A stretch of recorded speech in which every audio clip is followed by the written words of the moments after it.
Hello everyone, আমি রিজভি আহমেদ। আমি Ahsanullah university of science and technology থেকে টেক্সটাইল ইঞ্জিনিয়ারিংয়ের উপরে গ্র্যাজুয়েশন কমপ্লিট করেছি। তো গ্র্যাজুয়েশন কমপ্লিট করার পরে আমার ইচ্ছা ছিল অস্ট্রেলিয়াতে হায়ার স্টাডিজের জন্য যাওয়ার।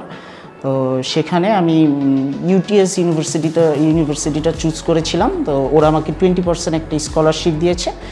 ইউটিএস চুজ করার মেইন রিজনটা হচ্ছে এটা একটা টপ র্যাঙ্ক ইউনিভার্সিটি, প্লাস হচ্ছে মানে ওখানের ফ্যাসিলিটিসগুলো ভালো। তো এই পুরা ভিসা প্রসেসিংয়ের সময় আমি একটু কনফিউশনে ছিলাম যে কোন এজেন্সির সাথে আমি কাজটা করব বা কোন এজেন্সি থেকে সাপোর্ট নিব। তো আমার মনে হয়েছে যে এক্সিকিউটিভ স্টাডি অ্যাব্রড আমার জন্য বেস্ট হবে, কারণ ওনাদের থেকে আমি এটা পরে বুঝতে পেরেছি যে ওনাদের থেকে আমি যেই সাপোর্টটা পেয়েছি এটা অন্যদের থেকে আমি নাও পেতে পারতাম।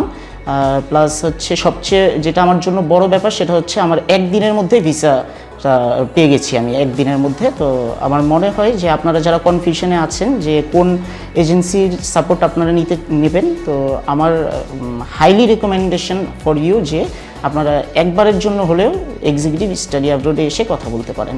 Thank you.